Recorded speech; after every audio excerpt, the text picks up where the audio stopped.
Dirigeons-nous maintenant vers la Somalie. Dans ce pays, on observe les conséquences de l'attentat perpétré au début du mois contre un avion de ligne.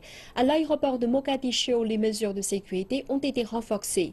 Et c'est le groupe islamiste Al-Shabaab qui a récemment revendiqué cette action. Autour de l'aéroport de Mogadiscio, ces hommes d'une unité spéciale de la police ont été déployés. Ils sont assistés par des chiens de détection. Ces mesures ont été prises depuis que les Shebab ont revendiqué l'attentat à la bombe contre un avion de la compagnie Dalo Airlines. En tant que force de police en charge de la sûreté de l'aéroport de Mogadiscio, nous souhaitons en modifier la sécurité. Nous sommes ici pour assurer au public et à toute personne désirant prendre l'avion dans cet aéroport que nous en avons amélioré la sécurité.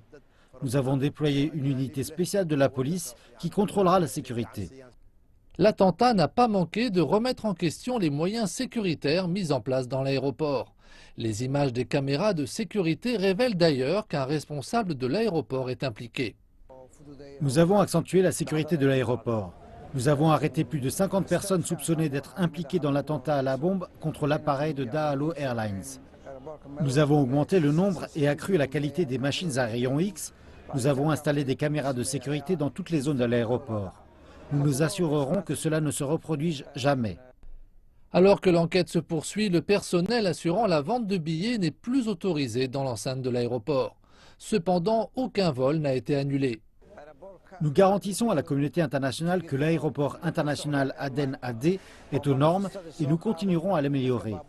Nous nous assurerons aussi qu'à partir d'aujourd'hui, les compagnies aériennes et les renseignements travaillent ensemble. Al-Shabaab a mis un peu moins de 2 semaines pour revendiquer l'attentat. Il semble que ces cibles étaient des responsables occidentaux du renseignement, mais cette possibilité n'est pas confirmée.